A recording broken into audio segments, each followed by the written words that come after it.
বিসমিল্লাহির রহমান রাহিম। আসসালামু আলাইকুম। সুপ্রিয় শিক্ষার্থী, আজকে আপনাদের সাথে যে বিষয়টা নিয়ে কথা বলবো সেটা হচ্ছে ব্রেকআউট রুমের যে সুবিধা, ইউটিলাইজ, উপযোগিতা, সে বিষয়টা নিয়ে আমরা আজকে আপনাদের সাথে শেয়ার করব। যেটা এখন আমি এইমাত্র আমাদের কলেজের যে ব্রেকআউট রুম তৈরি করা হয়েছে সেটা আপনাদেরকে দেখাতে চাচ্ছি। আশা করি আপনারা আমার পাশে থাকবেন। প্রথমত আমি সেটিংসে যাব, একটু দেখে দিই যে ব্রেকআউট রুম কোথা থেকে পাবো। আমরা জুমের যে সেটিংস আছে, জুমের আপনারা জুম জানেন, সাইন ইন করে সেটিংস পাবেন। পরে ঠিকানা লিখবেন www ডট বা zoom.us লিখলে কিন্তু আপনার এই অপশনটা চলে আসবে। সাইন ইন করা না থাকলে সাইন ইন করবেন। সাইন ইন করার পর সেটিংস অপশনে যাবেন। সেটিংস থেকে সেটিংসের মধ্যে থেকে নিচের দিকে গেলেই খুঁজে পাবেন। তারপরে মানে এটা যেহেতু যদি খুঁজে না পান তাহলে সরাসরি আমরা এই জায়গায় ক্লিক করে তিনটা স্কেলের কাছে ক্লিক করে আমরা চলে যাব find the page. Find the পেজে ক্লিক করলে এই নিচে আপনি লিখতে পারবেন ব্রেকআউট রুম। দেখেন, ব্রেকআউট রুম ক্লিক করার সঙ্গে সঙ্গে এখানে চলে আসছে এই ব্রেকআউট রুম। অনেক সময় এখানে ইয়া থাকে, ডিজেবল থাকে, এনাবল করে দেবেন। এটা এনাবল অপশন করে দেবেন, এটা অ্যালাউ করে দেবেন। আরেকটা বিষয় আপনাদের সাথে শেয়ার করি, এই যে রিমোট সাপোর্টে এই অপশনটা ক্লিক করে দিলে অনেক সময় অনেক কিছু মানে গেস্টের ডেস্কটপ বা তাদের ফোন আপনি রিমোটে নিতে পারবেন। এই বিষয়টা ঠিক করে মানে এনাবল করে দিয়ে আসবেন। এরপরে আমরা চলে যাব আমাদের পেজে, যেটাতে আমি ব্রেকআউট রুমের কথা যেটা বলছিলাম। দেখেন, ওই অপশনটা করে দেওয়ার পর এই জায়গায় ব্রেকআউট রুম পাবেন। ব্রেকআউট রুমে ক্লিক করলে আপনি রুম কিভাবে ক্রিয়েট করতে হয় আমি গত পর্বে দেখিয়েছি। আজকে আমরা দেখাচ্ছি যে এই রুমে থেকে আমরা আমার শিক্ষার্থীরা কোন রুমে যাবে সেই রুমে অ্যাসাইন করব। আমি এখানে একটা শিক্ষার্থীকে দেখতে পাচ্ছি। দেখেন, এই রুমে সালাম সালাম 188।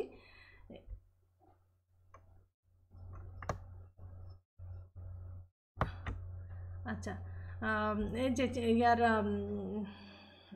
এই একজনকে দেখতে পাচ্ছি। এখানে আমি কোন রুমে অ্যাসাইন করব সেই রুমে তাকে অ্যাসাইন করতে পারি, বা সেই শিক্ষার্থী অটোমেটিক কিন্তু সেই রুমে অ্যাসাইন হয়ে যোগদান করতে পারে। আমি আমার কলেজের শিক্ষার্থীরা দুটা সেকশনে ভাগ হয়ে গেছে, সেই বিষয়টা আপনাদের সাথে এখন আমি দেখাবো। আমি একটু নিচের দিকে যাই, একটু দেখতে পাচ্ছেন যে সি এবং ডি শাখা, এখানে দেখেন সি শাখা এবং ডি শাখা এতগুলো শিক্ষার্থী জয়েন করে তারা ক্লাস, সংশ্লিষ্ট টিচারের ক্লাস কিন্তু উপভোগ করছে। পরবর্তীতে আরও সাবজেক্ট ক্রিয়েট করা হয়েছে, সেটা সময় অনুযায়ী তারা সেই সংশ্লিষ্ট ইয়েতে যাবে। এখানে দেখেন একটা শিক্ষার্থী এখানে পড়ে রয়েছে, এনাকে আমি হচ্ছে দিয়ে দিলাম শহীদুল ইসলাম, সি শাখায় দিলাম। সে কিন্তু ওখান থেকে সি শাখায় মুভ করতে পারবে বা জয়েন করতে পারবে। হিস্টোরি শহীদুল ইসলাম বলে একজন শিক্ষার্থীকে সেন্ড করলাম। ও হিস্ট্রিতে পড়ে আছে, ওখানে কিন্তু কেউ না, একটু পরেই আমি দেখাচ্ছি। সুপ্রিয় শিক্ষার্থী, দর্শক যারা দেখছেন, এই যে আনঅ্যাসাইন্ড যারা থাকবে তাদেরকে তার নামের পাশে, যে নামের পাশে ক্লিক করলে অ্যাসাইন করে আপনি দিতে পারবেন, বা সংশ্লিষ্ট শিক্ষার্থী যে রুমে যাবে বা যে শাখায় তার ক্লাস আছে সেই শাখায় ব্রেকআউট রুমে ক্লিক করলে সে শাখা খুঁজে পাবে, তার আইডি অনুযায়ী জয়েন করে ফেলবে। আমরা একটু দেখি, সি শাখা থেকে ঘুরে আসি। আমি হোস্ট হিসাবে এখানে আছি। এই জায়গায় আমি এখানে কো হোস্ট করে আরেকজনকে দায়িত্ব দিয়েছি। হোস্ট হিসাবে আমি সব জায়গায় সব রুম কিন্তু কো হোস্ট এবং হোস্টের দায়িত্ব সব জায়গায় সব রুমে তারা ভিজিট করতে পারবে এবং মনিটরিং করতে পারবে, ক্লাস মনিটরিং করতে পারবে। এটা একটা কিন্তু বড় একটা প্লাস পয়েন্ট। আমি এখন সি শাখায় যাব, আমি সেখানে হয়তো কথা আমরা শুনবো স্যার ম্যাডামদের। একটু ঘুরে আসি। জয়েন ক্লিক করলে জয়েন, ইয়েস, একটু টাইম নিচ্ছে। মালাতে আসছে, হ্যাঁ হ্যাঁ এবার করার ইচ্ছা আছে, দেখি আল্লাহ দেখেন, কতদূর করাই। তো ম্যাডাম একটা বিষয় জানি, আপনি প্রতিষ্ঠান থেকে অনুমতি দিছে তো নাকি আপনাকে? জি, অনুমতি দিয়েছে, রেজুলেশন দিছে? জি রেজুলেশন দিয়েছে আমাকে। আচ্ছা, যদি ভার্চুয়ালি ইয়া না হয়ে যদি তখন ফেস টু ফেস ক্লাস হবে তখন আপনাকে ছাড়বে? হ্যাঁ আমি যাবো তো, ছাড়বে, সেই শর্তে আমি ও, আচ্ছা আচ্ছা, এই একটা আমার সংখ্যা। রেজুলেশনে 1 বছরের ছুটি লেখা আছে। মুজিবুর রহমান স্যার, জি আপনার হচ্ছে কথা শুনে খুব ভালো লাগলো। আপনার চিন্তা চেতনা বা চিন্তার ধারাগুলো অনেক উন্নত পর্যায়ের।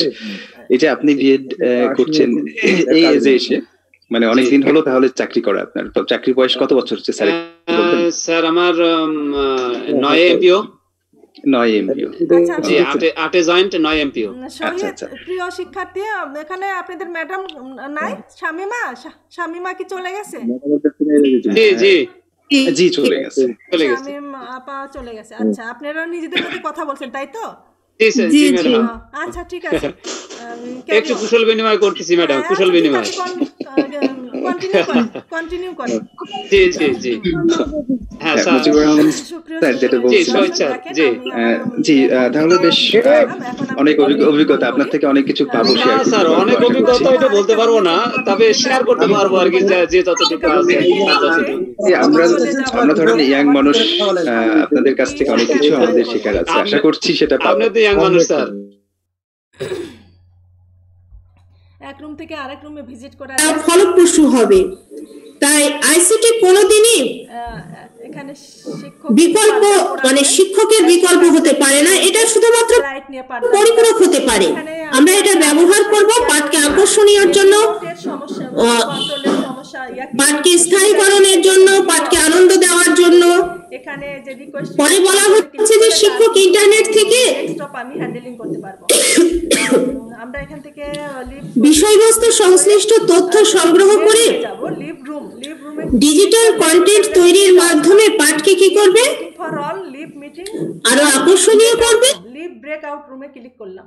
লিভ ব্রেকআউট রুমে ক্লিক করলে আমি কিন্তু মেন রুমে চলে আসব, এবং আমার শিক্ষার্থীরা কিন্তু এইভাবে যারা যে রুমে অ্যাসাইন করা আছে সেই রুমে কিন্তু তারা সংশ্লিষ্ট রুমগুলোতে অ্যাসাইন করতে পারবে, লিভ করতে পারবে, এবং তারা কিন্তু সেই জায়গা থেকে তাদের মেন রুমে আসতে পারবে। লিভ করলে মেন রুমে চলে আসতে পারবে। আর শিক্ষার্থীদের ক্ষেত্রে, পার্টিসিপেন্টের ক্ষেত্রে এটা বার আছে যে সমস্ত পার্টিসিপেন্টকে শুধুমাত্র সেই সংশ্লিষ্ট রুমে অ্যাসাইন করা হয়েছে তারা কিন্তু সেই রুম থেকে অন্য রুমে ভিজিট করতে পারবে না, শুধু হোস্ট এবং কো হোস্টই কিন্তু এই ভিজিটটা করতে পারবে।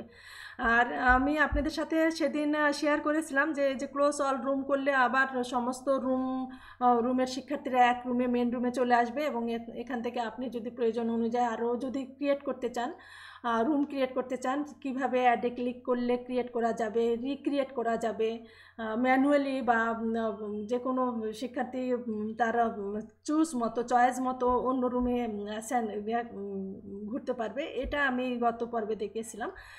এই ছিল আপনাদের সাথে আজকে আমার রুমের যে ব্রেকআউট রুমের যে বিষয়টা, সেটা নিয়ে আপনাদের সাথে আলোচনা।